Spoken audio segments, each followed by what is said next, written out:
चुनाव और मतदाता जागरूकता से संबंधित है, जिसका एक भाग मैं आपको पढ़ा चुकी हूँ। आज हम इसमें जो भाग 2 है उसके संबंध में हम यहाँ चर्चा करेंगे और जो शेष रहे पॉइंट थे इस वीडियो में हम उनकी चर्चा करेंगे। देखो, मैंने आपको अनुच्छेद 327 और अनुच्छेद 328 तक मैंने आपको बता दिया है।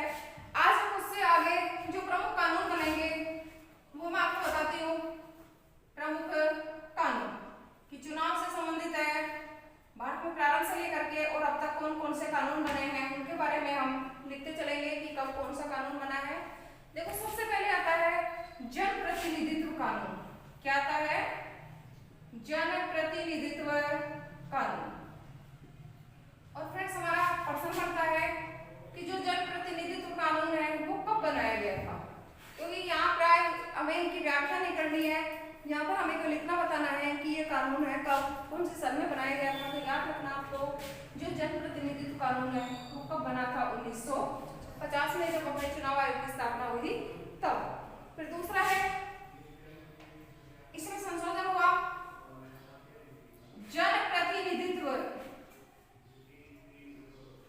जनप्रतिनिधित्व कानून के नाम से एक और कानून बना, और फ्रेंड्स वो कब बनाया गया था? 1951। तो एग्जाम में फर्स्ट सेकंड पूछे ना आपको, तो आपको 50 और 51 करना है। वैसे सामान्यतः एक ही ऑप्शन आपको मिलेगा कि जनप्रतिनिधित्व अधिनियम जो 1951 में बना था, इसमें 1988 में संशोधन हुआ। इस कानून में 1988 में क्या हुआ था? संशोधन। और 1988 में जब ये संशोधन हुआ है तो इस संशोधन में फिर ये बात कही गई है, कौन सी वाली बात? कि चुनाव में ईवीएम का प्रयोग किया जाए। तो ईवीएम वाले जो चुनाव की बात है वो 1951 के अधिनियम में नहीं कही गई। इस अधिनियम में संशोधन हुआ था कब? 1988। उसमें ये कहा कि ईवीएम के माध्यम से चुनाव करवाया जाए। अब आगे देखते हैं, हम ईवीएम के बारे में थोड़ा बाद में पढ़ेंगे हम। तीसरा है परिसीमन आयोग। परिसीमन आयोग। अब बताइए, पहला जो परिसीमन आयोग था वो कब बनाया गया था? क्योंकि अब तक भारत में 4 परिसीमन आयोग बनाए जा चुके हैं। तो पहला जो परिसीमन आयोग था वो 1952 में बना था। कब बना था? 1952। और विस्तार से चर्चा हम इनके बारे में जब करेंगे, जब हम कभी परिसीमन आयोग का टॉपिक पढ़ेंगे। चौथा है हमारा अधिनियम राष्ट्रपति और उपराष्ट्रपति के चुनाव से संबंधित अधिनियम है। राष्ट्रपति और उपराष्ट्रपति, राष्ट्रपति और उपराष्ट्रपति निर्वाचन अधिनियम। क्योंकि प्रमुख जो अधिनियम है वो चुनाव से संबंधित है, तो बार बार इनको लिखने की जरूरत नहीं है अपने को। अब राष्ट्रपति और उपराष्ट्रपति के चुनाव से संबंधित जो अधिनियम बना था वो भी फ्रेंड्स आपको याद रखना है, कब बना था? 1952 में। उसके बाद देखते हैं मतदाता पंजीकरण अधिनियम। क्या है? मतदाता पंजीकरण अधिनियम। क्या बना है हमारा? मतदाता पंजीकरण अधिनियम। और फ्रेंड्स याद रखना, ये मतदाता पंजीकरण अधिनियम आपके 1960 में बनाया गया था। कब बनाया गया था? 1960 में। निर्वाचन नियम संहिता, निर्वाचन नियम संहिता, याद रखना आपको, निर्वाचन नियम संहिता है वो 1 साल बाद में, अर्थात 1961 में। निर्वाचन पंजीकरण वाला तो 60 में, और निर्वाचन नियम संहिता है वो बनाई गई 1961 में। अब मैं आपको एक और बताती हूँ आदेश, यहाँ लिख देती हूँ 7 नंबर को। वो है चुनाव चिन्ह आदेश। चुनाव चिन्ह आदेश अधिनियम या कानून, जो भी आप लिखना चाहो लिख लेना। अब चुनाव चिन्ह आदेश जो अधिनियम बना था फ्रेंड्स वो 1968 में बना था। कब बना था? 1968। देखो, यहाँ जो संशोधन वाली बात है वो 51 वाले में है कि जनप्रतिनिधित्व अधिनियम जो 1951 में बना था उनमें 1988 में संशोधन हुआ था। और इसमें क्या कहा कि चुनाव के अंदर ईवीएम यानी इलेक्ट्रॉनिक वोटिंग मशीन का प्रयोग भी किया जाए। तो ये कुछ चुनाव से संबंधित बने हुए जो मेन कानून थे उनके बारे में मैंने आपको बताया है। जो परिसीमन वाला और राष्ट्रपति उपराष्ट्रपति वाला तो पता नहीं एग्जाम में कितनी बार पूछा गया है। अब आप फटाफट इसकी स्क्रीनशॉट ले लीजिए ताकि थोड़ा सा मैटर हमारा और बच रहा है उसके बारे में मैं आपको बता सकूं, क्योंकि जो हमारा टॉपिक है वो भारत में चुनाव और मतदाता जागरूकता से संबंधित है। और अब तक हम जितनी बातें पढ़ तो आगे मैं आपको मतदाता जागरूकता के बारे में बताने वाली हूँ। आप स्क्रीनशॉट ले लीजिए ताकि जागरूकता के बारे में मैं आपको और बताऊँ। मतदाता जागरूकता वेरी मोस्ट है। मतदाता जागरूकता भी आपसे सुन लिए और एग्जाम में प्राय यहाँ से भी क्वेश्चन पुटअप किया जाता है। तो देखते हैं हम आगे। चुनाव से संबंधित अपने मैनुअल पॉइंट पढ़ लिए हैं। अब हम किसके बारे में पढ़ेंगे? मतदाता जागरूकता।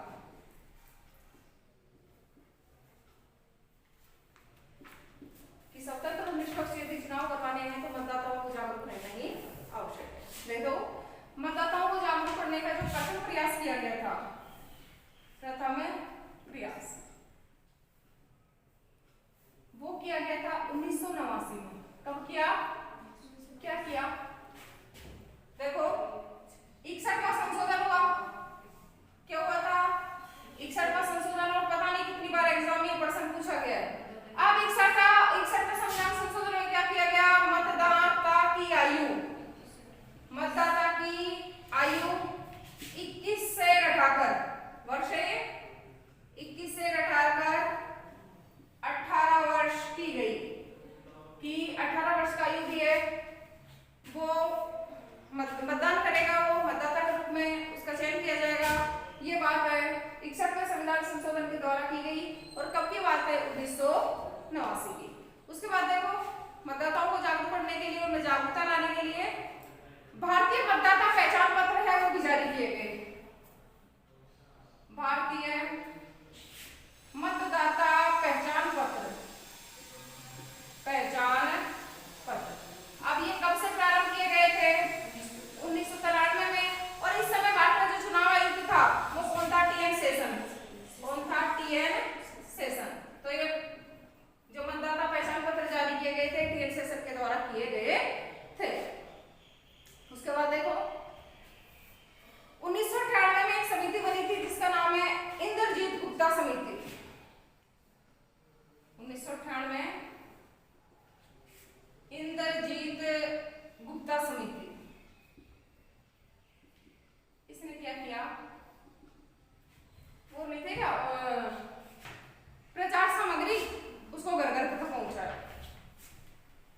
चुनाव प्रचार सामग्री देखा था पढ़ने जब अपन छोटे लोग थे, तो छोटे थे तब अपन जब 5वीं क्लास में पढ़ते थे तो देखा था कि घर घर जा करके और वो मतदाता की जो प्रचार सामग्री, मतदान की जो प्रचार सामग्री थी वो घर घर में जा करके पहुंचाई जाती थी। चुनाव प्रचार सामग्री घर घर पहुंचाना, घर घर पहुंचाना। कब से किया गया था ये?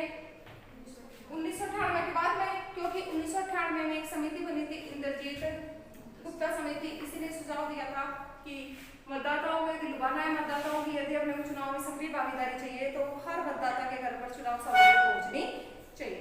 उसके बाद देखो, ये वीवीपैट पढ़ते हैं ना अपन, इसके बारे में इधर लिख देती हूँ आपको। वीवीपैट, इसका प्रयोग जो पहली बार है 2014 में किया गया। वीवीपैट का प्रयोग कब किया गया था? 2014। अब लोकसभा चुनाव या राज्यसभा चुनाव, विधानसभा, तो याद रखना 2014 के लोकसभा चुनाव में पहली बार वीवीपैट का प्रयोग है जो किया गया था। ये भी हमारे लिए वेरी मोस्ट इंपोर्टेंट है। उसके बाद देखो, आपको बताती हूँ, अब मैंने जब आपको निर्वाचन आयोग पढ़ाया था तो मैंने ईवीएम के बारे में बताया था आपको। देखो, ईवीएम का आविष्कार बताया था मैंने आपको 1980 में किया गया था। ईवीएम का आविष्कार है वो कब किया गया था? 1980 में। अब आपको बताया ईवीएम का पहली बार प्रयोग कब किया गया था?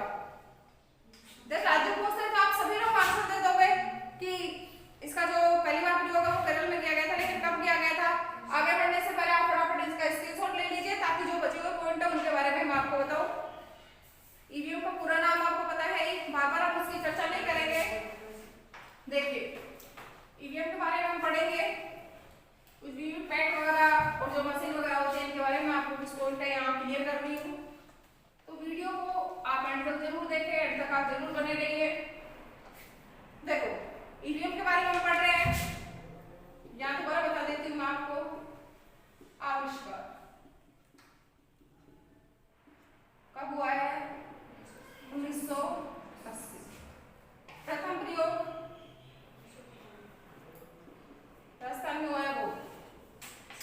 प्रयोग 1982 केरल। ईवीएम का पहली बार प्रयोग केरल में किया गया था, लेकिन कब किया गया था? 1982 में। उसके बाद देखो वीवीपैट का आप पढ़ चुके हैं कि वीवीपैट का जो प्रयोग था वो 2014 के लोकसभा चुनाव में किया गया था। अब राजस्थान में इसका प्रयोग कब किया गया? राजस्थान में प्रयोग ईवीएम की बात कर रहे हैं 1998। अब याद रखना राजस्थान में जब इसका प्रयोग हुआ था 1998 के विधानसभा चुनाव में, तो राजस्थान के साथ 2 और राज्यों में भी इसका प्रयोग किया गया था, लेकिन पूरे के पूरे चुनाव नहीं हुए हैं ये। इसके बाद जो चुनाव होंगे वो पूर्णतः पूरे 100% इसके द्वारा होंगे। राजस्थान में प्रयोग 1998, राजस्थान, दिल्ली और एमपी तीनों में किए गए थे। राजस्थान, दिल्ली और तीसरा स्टेट कौन सा है? एमपी। इनके जो 1998 में विधानसभा चुनाव हुए थे उनमें पहली बार ईवीएम का प्रयोग किया गया था। और याद रखना 2004 के बाद सभी चुनावों में इसका प्रयोग किया जा रहा है। सभी चुनावों में प्रयोग किसका? ईवीएम का। आविष्कार कब हुआ था? 1980 में। पहली बार प्रयोग केरल 1982, राजस्थान में 1998, राजस्थान के साथ एमपी और दिल्ली। और 2000 के बाद तो जितने भी चुनाव हुए उन सब के अंदर है जो ईवीएम का प्रयोग है जो किया गया। अब आप मुझे बताओ कि ईवीएम का निर्माण है वो किसके द्वारा किया जाता है, यानी कौन कौन सी कंपनियां भारत में जो ईवीएम बनाती है, इलेक्ट्रॉनिक वोटिंग मशीन बनाती है। इधर लिखती हूँ, आपको दिखाई दे रहा होगा। ईवीएम का निर्माण कितनी कंपनियां करती हैं? 2। कौन कौन सी कंपनियां हैं? देखो, एक तो Bharat electronics limited, Bharat electronics limited, short में लिख रही हूं आपको। इसका जो मुख्यालय है वो है बेंगलोर में। भारत इलेक्ट्रॉनिक्स लिमिटेड का मुख्यालय वो कहां पर है फ्रेंड्स? बेंगलोर में। और दूसरी है इलेक्ट्रॉनिक्स कॉरपोरेशन, शॉर्ट में लिखती हूं मैं, इलेक्ट्रॉनिक्स कॉरपोरेशन। ये भी ईवीएम से संबंधित कंपनी है, इलेक्ट्रॉनिक्स कॉरपोरेशन ऑफ इंडिया। 2 कंपनियां हो गई अपने ये। और इसका जो मुख्यालय है वो फ्रेंड्स हैदराबाद में। कहां पर है? हैदराबाद में। इन दोनों कंपनियों के द्वारा जो लिमिटेड कंपनियां हैं इनके द्वारा है वो ईवीएम का निर्माण किया जाता है। तो आपको अच्छी तरह याद करना है, ये कुछ पॉइंट ईवीएम के बारे में बताया है। अब देखो, जो ईवीएम मशीन होती है, इलेक्ट्रॉनिक्स वोटिंग मशीन, इसके 2 पार्ट होते हैं। एक तो होता है सीयू और एक होता है बीयू, बैलेट यूनिट, और सीयू कंट्रोल यूनिट। देखो इसके भाग, किसके भाग? ईवीएम के। एक तो होता है सीयू और एक होता है बीयू, बैलेट यूनिट और कंट्रोल यूनिट। अब मुझे बताना है कि एक बीयू में एक जो बैलेट यूनिट होती है, बैलेट मतलब जो जिसपे वो बटन उम्मीदवारों के नाम लिखे होते हैं और उम्मीदवारों को चुनाव चिन्ह उसके सामने होते हैं, उसको बैलेट यूनिट बोलते हैं। तो ये जो बैलेट यूनिट होती है, एक बैलेट यूनिट की बात कर रही हूँ, 16 उम्मीदवारों के नाम होते हैं। कितने उम्मीदवारों के? 16 उम्मीदवार। और जो सीयू होती है वो 4 बैलेट यूनिटों को एक साथ, मतलब इससे सीयू से 4 बैलेट यूनिट है वो एक साथ जुड़ सकते हैं।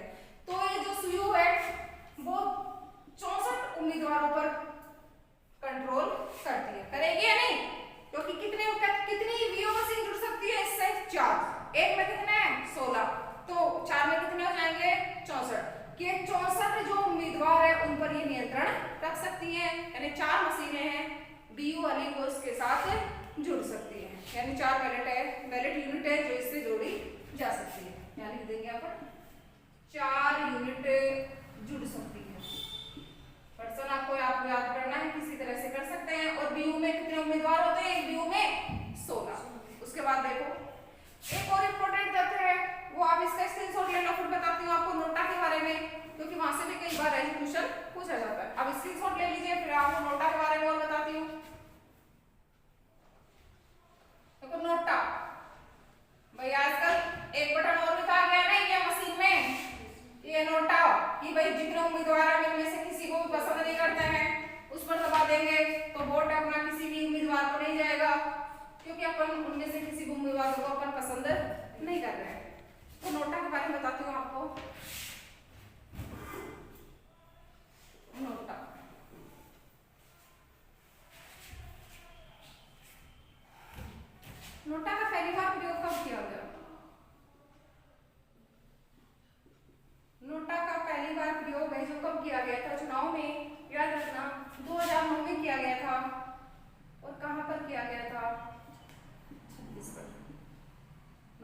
पहली बार प्रयोग है 2009 में और फ्रेंड्स कहाँ पर किया गया है वो छत्तीसगढ़ में। और जो 2014 की बात है ना, 2014 में संपूर्ण भारत में, संपूर्ण भारत में, समझ गए ना, पहली बार प्रयोग तो कहाँ पर हुआ इसका छत्तीसगढ़ में। और 2014 के जो चुनाव हुए थे उसमें संपूर्ण भारत के चुनाव में, चाहे लोकसभा के चुनाव हो चाहे विधानसभा के चुनाव हो, ये व्यवस्था कर दी कि सभी चुनाव में नोटा का प्रयोग है जो किया जाएगा और इसका विशेष का प्रयोग है जो किया जाएगा। अब एक कार्यक्रम और होता है जिसको अपन स्वीप कार्यक्रम बोलते हैं, मतदाता जागरूकता से संबंधित है ना, स्वीप कार्यक्रम, जानते हैं इसको? मतदान के प्रति जागरूकता लाने के लिए अपने चुनाव से 2-4 दिन पहले जो एक कार्यक्रम है, कुछ चुनाव कराने वाली जो टीम होती है वो चुनाव टीम के द्वारा है अपने गांव-गांव में ला करके, और वो ईवीएम वगैरह बैलेट जो मशीन होती है उनका प्रयोगात्मक रूप से प्रयोग करवाते हैं और बताते हैं कि आपको किस किस तरह से वोट डालने हैं। उस कार्यक्रम को बोला जाता है स्वीप कार्यक्रम। और फ्रेंड्स इस स्वीप कार्यक्रम का जो प्रारंभ हुआ था ये भी 2009 से ही किया जाता है। और 25 जनवरी को जो राष्ट्रीय मतदाता दिवस मनाया जा रहा है उसके बारे में मैंने आपको पहले बता दिया है कि 2011 से वो मतदाता दिवस के रूप में मनाया जा रहा है। अब मुझे आपको बताना है कि 2020 और 2021 में जो ये 25 जनवरी को जो मतदाता दिवस मनाया जाता है उसकी थीम क्या थी? उसकी थीम क्या थी? किसकी? मतदाता दिवस की थीम। पहले तो मैं आपको बता देती हूँ मतदाता दिवस कब से मनाया जा रहा है, 2011 से। कब मनाया जाता है? 25 जनवरी को। देखो इस छत्तीसगढ़ को मैं हटा देती हूँ। अब मतदाता दिवस की 2020 में थीम क्या थी और 2021 में क्या थी, ये आपको जरूर याद रखना है, क्योंकि कोरोना काल चल रहा था इन दोनों सालों में और अपन लगभग हर चीज के बारे में भूल चुके हैं, जबकि 25 जनवरी को मतदाता दिवस तो मनाया गया है। तो 2020 में इसकी थीम थी निर्वाचन जागरूकता और सशक्त लोकतंत्र। निर्वाचन जागरूकता व सशक्त लोकतंत्र। निर्वाचन जागरूकता और सशक्त लोकतंत्र कौन से वाले की थीम में, कौन से साल की है? 2020। 21 की क्या है? से ध्यान रखना 3 बार। सभी मतदाता, सभी सॉरी क्या लीजिएगा 2021, 20 और 21 बताया ना। सभी मतदाता बने सशक्त, बने सशक्त, मैंने बताया ना कैसे आएंगे। सभी मतदाता बने सशक्त, सतर्क व सुरक्षित, सतर्क व सुरक्षित। सभी मतदाता बने सशक्त, सतर्क और सुरक्षित, जागरूक। ये 2021 की जो मतदाता दिवस की थीम थी ये थी। और 2020 की मतदाता दिवस की थीम क्या थी? निर्वाचन जागरूकता और सशक्त लोकतंत्र। और जहां बार बार से का प्रयोग किया जा रहा है वहां आपको 2021 की मतदाता दिवस की थीम करनी है। मतदाता दिवस कब से मनाया जा रहा है? 2011 से। और कब से और क्यों किया जाता है? क्योंकि इस दिन भारतीय निर्वाचन आयोग की स्थापना हुई थी। तो मैंने यहाँ आपको मतदाता जागरूकता के बारे में बताया और पिछले वीडियो में मैंने आपको चुनाव से संबंधित बताया था। तो फ्रेंड्स आप लगातार मेरी वीडियो से जुड़े रहे, आपने एंड तक बने रहे, इसके लिए आपका बहुत बहुत धन्यवाद। आगे भी आप इसी तरह से जुड़े रहिए और आगे आने वाले वीडियो में भी आप इसी तरह की इंपॉर्टेंट जानकारी मांगेंगे। Thank you very much.